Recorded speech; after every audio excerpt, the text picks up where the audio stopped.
예, 정치권에 쏟아진 말들을 정리해보는 시간입니다. 강지영 아나운서의 썰픽 먼저 들어보도록 하겠습니다. 네, 썰픽입니다. 3위부터 만나보시죠. 이준석의 버르장머리. 홍준표 국민의힘 의원 청년의 꿈 댓글을 통해서 이준석 대표와 함께하는 대구 거리 유세 계획을 전했습니다. 그런데 여기 이 대표가 나오랍니다. 이 부분에서 청년의 꿈 이용자들이 다소 좀 화가 난 모습을 보였습니다. 왜 버르장머리 없이 사람을 오라가라 하냐, 말투가 무례하고 버릇없다라는 반응들이 나오자 홍 의원은 이 대표는 예의가 바르다, 나오랍니다는 그냥 해본 소리라며 이준석 대표를 두둔하는 모습을 보였습니다. 앞으로 한 달 남은 대선 위에서 할 수 있는 건 뭐든 하겠다 의지를 다진 홍 의원인데 이제는 진짜 최종 합류 맞겠죠?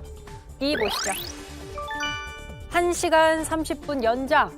코로나 확진자 및 격리자들의 투표 방법을 두고 국회와 중앙선관위의 의견이 엇갈렸습니다.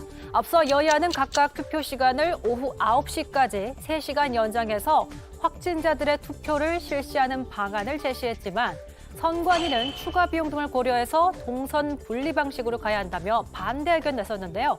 이에 대해서 오늘 열린 국회 정개특위에서는 다시 오후 9시가 아니라 7시 30분까지만 연장하는 것으로 의견이 모아졌다고 합니다. 조금 전 법안 소위 의결까지 완료됐다고 하네요. 이리 보시죠. 포털 광고와 유세차 계약 완료.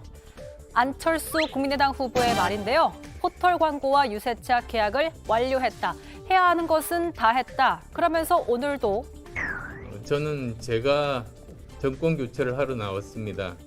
라고 완주 의지를 보여줬습니다.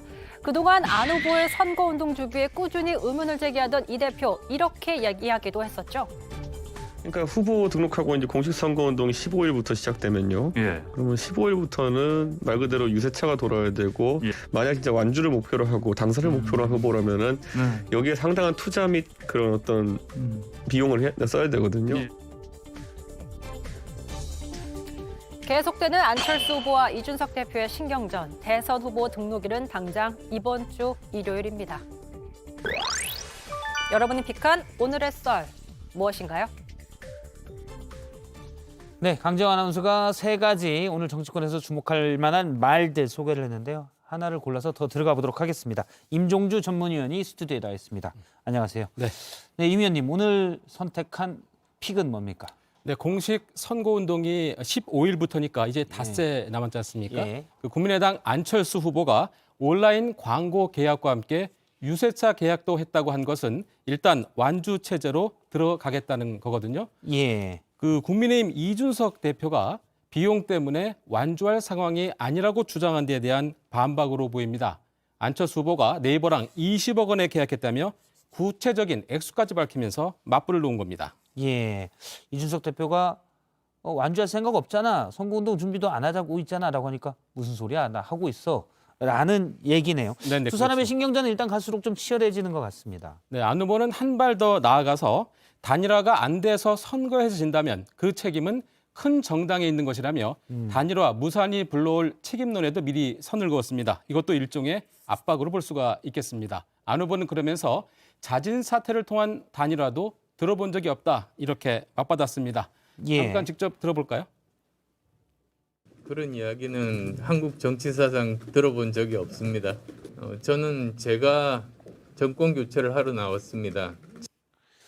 그런데 일단 후보 등록 마감이 14일이지 않습니까? 네. 그 이전의 단일화는 14일이 얼마 남지 않아서 네. 힘들겠다고 봐야 되겠죠. 네, 지금으로서는 좀 불투명한 상황입니다. 별다른 진전이 없다 보니까 예. 야권 인사들이 오늘 단체로 압박에 나섰습니다. 국민의힘 출신 전 국회의장 3명이 국회에서 기자회견을 열어서 단일화를 촉구했습니다. 야권 내 시민사회 인사들도 가세를 했고요. 국민의힘 당사 앞에선 단일화를 촉구하는 집회도 또 따로 열리기도 했습니다. 근데 이제 민주당도 안철수 후보랑 손잡자, 단일화하자 이런 얘기를 하고 있다라고 여러 네. 이제 주요 의원들이 얘기를 하고 있는데 국민의힘도 물론 이준석 대표는 반대지만 다른 의원들은 60% 이상의 단일화가 필요하다고 한다. 혹시 안철수 후보가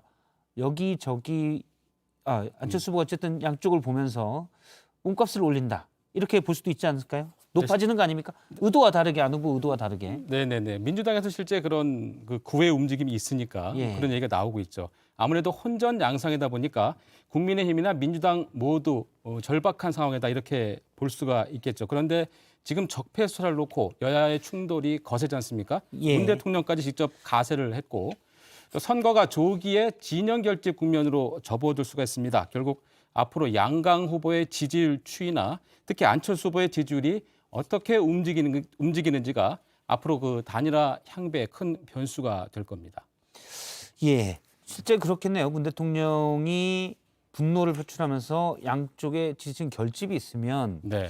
어떻게 보면 안철수 후보는 관심에서 멀어질 수 있고 그러면 민주당이 바라는 삼자 구도는 또 멀어질 수 있고 이상한 아이러니가 좀 될 것도 같습니다. 일단 어쨌든 단일화 기싸움이 계속되면서 선거 때마다 되면서 유권자도 피곤한 게 있는 것 같아요. 네, 지금 같은 정략적 접근이라면 아름다운 단일화라는 주장은 결코 이상론을 벗어날 수 없을 겁니다. 그럴싸하게 포장만 할 뿐 야합이고 권력 나눠먹기라는 비판을 어떻게 피하겠습니까? 간복이나 표 계산에서 벗어나서 어떻게든 여론을 설득하고 지지를 이끌어낼 수 있는 명분을 쌓는 게 우선입니다. 예, 알겠습니다. 임종주 전문위원이었습니다. 고맙습니다. 네.